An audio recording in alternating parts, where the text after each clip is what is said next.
మన మెదడుకి నరాలకి omega 3 fat బాగా కావాలి. రోజుకి 1.6 గ్రామ్ ఒమేగా ఫ్యాట్ మనకి కావాలి. అన్నిటికంటే అవిసె గింజల్లో బాగా ఎక్కువ ఉంటుందని మనందరం అనుకుంటాం కదా.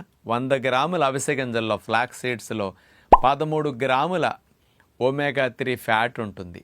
చేపల కంటే 40-50 రెట్లు ఎక్కువగా ఒమేగా ఫ్యాట్ ఇందులో ఉంటుందన్నమాట. అంచేత రోజుకి ఒక 15 గ్రాముల అవిసె గింజల్ని ఫ్లాక్స్ సీడ్స్ని మీరు వాడగలిగితే రోజు మొత్తానికి కావలసిన ఒమేగా 3 ఫ్యాట్ ఒక 15 గ్రాముల అవిసె గింజలు వాడితే 1.9 గ్రామ్ ఒమేగా ఫ్యాట్ మీ లోపలికి వెళుతుంది.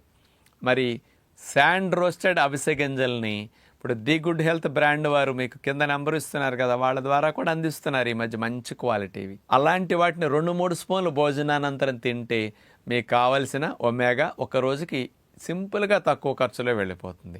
అయితే అవిసె గింజల లడ్డు కానీ అవిసె గింజల చిక్కీ కానీ మనం తీసుకుంటే కూడా ఒమేగా 3 ఫ్యాట్ సింపుల్గా వెళ్ళిపోతుంది అనమాట. ఫిష్ కంటే తక్కువ ఖర్చులో, ఫిష్ కంటే 40-50 రెట్లు ఎక్కువ ఒమేగా 3 ఫ్యాట్ని అందించే అవిసె గింజల్ని నానబెట్టి తింటే జిగటగా ఉంటాయి. కాస్త వేపైనా ఇట్లా స్వీట్ రూపంలో కనుక తినగలిగితే సులభంగా వెళ్ళిపోతుంది అనమాట.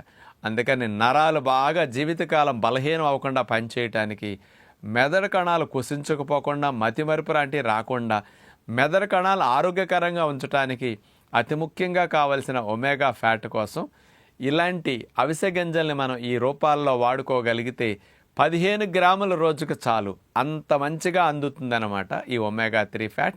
అవిసె గింజలను బాగా ఇట్లా వాడుకుంటే మంచిది.